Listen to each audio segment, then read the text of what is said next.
Hello, I'm Umbra. And I'm Melodious. Today we'll be reading to you Super XX Phantom Fight.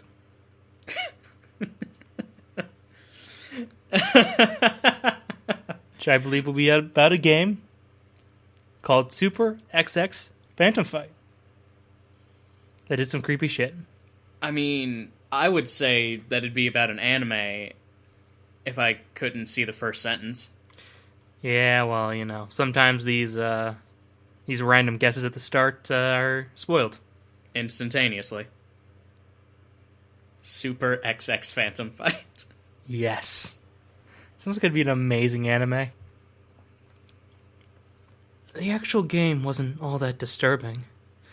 I found the arcade cabinet in the back of an antique shop, and the idea of a computerized fighting game being an antique chilled me to the bone. It seemed like only yesterday, when I'd spend all day in the arcade, dumping quarters into the silver slots. The cabinet was marked down from $500 to just over $200. The colorful sides depicted strange combatants locked in combat, throwing lightning and fireballs and who knows what else. Mortal Kombat? Before Mortal Kombat? Yes. Super XX Phantom Fight was unashamedly emblazoned across the top of the thing. It was nonsense, but such glorious nonsense. The thing was plugged in to show that it worked, and while no one was looking, I stuck in 25 cents. Super Double X! Shouted a booming, thoroughly Japanese voice. Phantom Fight! The character select screen appeared. There were 6 fighters, each clearly ripped from images of real performers and cleaned up to fit in their 32-bit world. I selected a generic-looking dragon lady and hit the white button marked Start. Ha ha ha! Effective choice, the voice yelled. My round of play was over within a few minutes.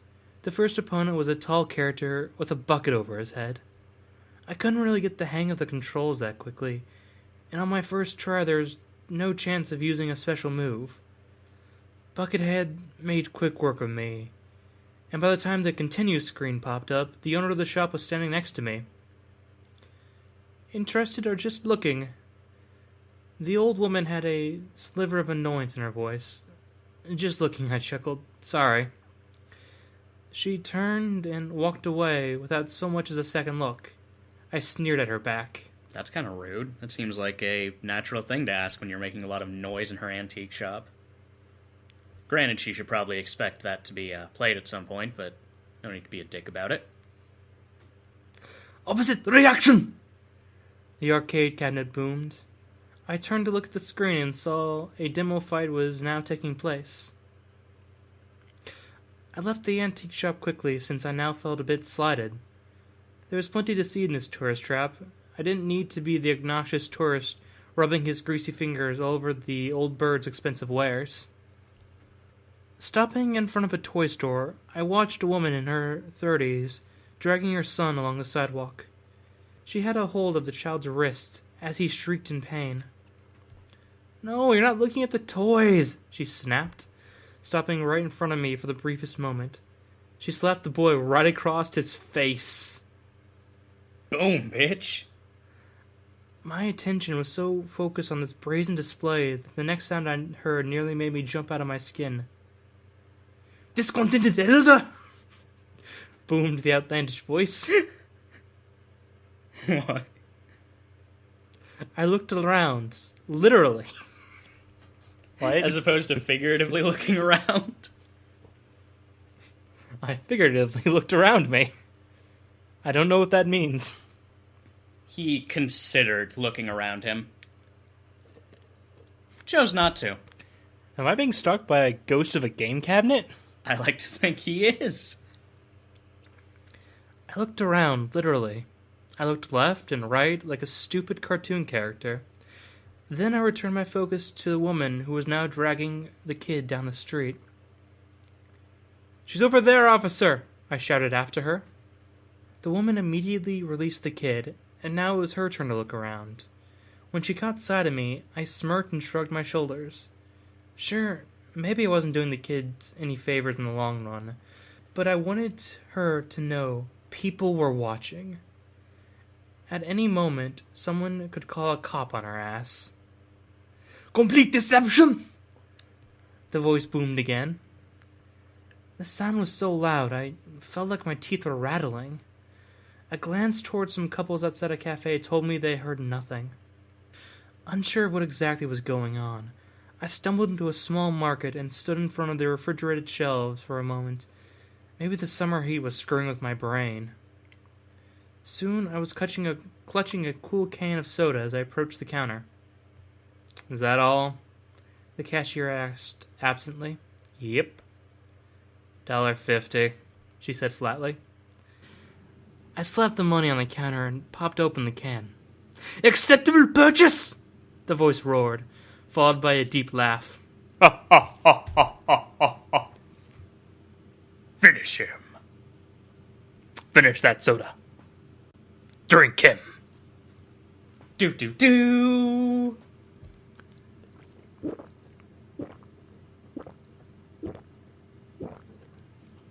Umbra Sight wins. Flawless victory. Drinkality. Oh, this is fantastic. This is great. So far, this doesn't sound creepy so much as it sounds just annoying as hell. You didn't hear that, right? I took a sip and gestured to the air around me. Hear what? The cashier made a sour face. Never mind. I turned and walked away. Awkward exchange! The voice called out. The digitized sound of a recording... Awkward exchange! Awkward exchange! Oh, I'm reading that again. That's fantastic. It's beautiful. It's a work of fucking art. Awkward exchange! The voice called out. The digitized sound of a record scratching nearly pierced my eardrums. I sat on a bench just outside the market for the next hour and people watched. Every sort of person you might imagine passed by at some point. Families on vacation, locals going to and from work, even a few people with less than virtuous intentions. A little girl lost her flip-flop and kept going without noticing. Forgotten armor! The voice echoed. A group of teen girls in bikinis walked past, giggling. Embarrassing excitement! A skateboarder wiped out on a bicycle rack nearby and rolled into the street. Dangerous motions! Followed by the off-putting digital sounds of a bowling ball striking the pins.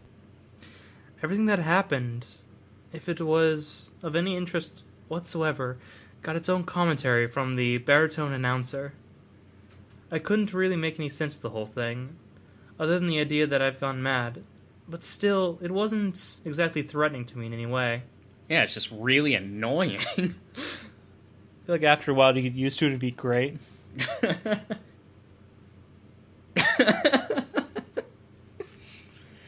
Listen, you would never be surprised in your life. If a mugger ran up to you, you'd know. As a voice started yelling something about the mugger. It would make sex so awkward. Premature ejaculation!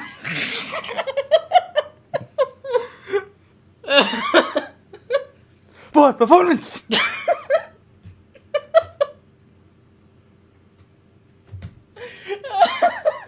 At least you cut off!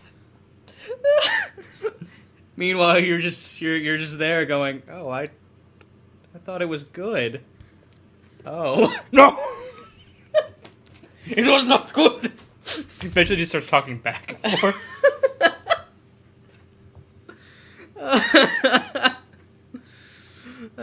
Fuck. Oh. This thank is God. amazing. This is fantastic. I didn't feel any real sense of danger until I removed myself from the bench. Sweat silhouetted behind me. As I turned and walked to the waterfront, I noticed something that hadn't been there before. Standing atop the fountain smack dab in the middle of the street was a familiar figure. He was tall, muscular, and wore a bucket over his head. Oh, fuck that. Supreme Challenge! The voice called out, sounding even more excited than usual. Fuck that. I dropped the soda can. Don't litter! It is a crime! And it's quite rude! Oh, God. I dropped the soda can and bolted as the pale-headed thing leapt from its perch with the speeding grace of a true predator. I didn't look back as I rounded a corner and found myself in a back alley. I continued on like this until I found a dumpster that I could cower behind. That's when I heard a door open, followed by the sound of 2 wheels rolling over a threshold. You sure about this? Asked an unseen man. Never been more sure about anything in my life. Nobody wants it. Kids just coming to mess with it. I'll be glad to have the space, ranted a familiar, elderly voice. The door closed again, and I carefully crept out of my hiding space. Ultimate disgrace! Actually, that's a question mark exclamation point, so it's more like, Ultimate Disgrace? Ultimate disgrace! There you go. The voice called out. This time, it was coming from the arcade cabinet. It sat before me on a dolly, ready and waiting to be hoisted into the dumpster. It was no longer plugged in. Why didn't you just ask? I snorted. It took a bit of elbow grease, but eventually I managed to wheel the garish monolith all the way back to the hotel garage and into the back of my van. I don't really play with it all that much, but I guess being saved from the dump was enough to make the thing leave me alone. That was nice. That was a better love story than Twilight. That was a better love story than Twilight. All Super XX Phantom Fight was he just wanted someone to love him. Or her. It. It wanted to be bought, basically, is what it sounds like. I wish to be played. Play me, please. Love me. This honestly sounds like an older episode of The Twilight Zone to me. Yeah. Like, that's kind of the general pattern it follows. Is there's one of the less creepy ones, obviously, but there's a dude. The dude does something. Weird things start happening. He goes back and corrects an earlier action. Then everything's good. And another thing it did great is it didn't fall into that weird thing where it's trying to kill you for some reason. It just wanted to be purchased and not get thrown in the dumpster. Alternatively, it was just trolling him. And that's fine. That's totally fine. Yeah, it's really weird to see a creepypasta where something isn't trying to murder you for unknowable reasons. It just wanted a friend. It wanted to not be in that antique store where every time someone played it, the old lady probably got pissed off. And because everyone everyone was playing it. Yep. Yeah, all around, it's a great one. It's well written. Not a whole lot of grammar errors, really. It breaks the mold of what you expect to happen. It gives you a pretty nice conclusion. It's pretty satisfying. Yeah. My only real problem with it is a problem that I have with a lot of these, actually, in that it's not really creepy. But other than that, actually, I think it's a nice little short story, personally. I'm going to go with the feels pasta. There you go. It's a feels pasta. I think that about wraps things up. Yeah. Thank you all for joining us. Yep. Thanks for watching.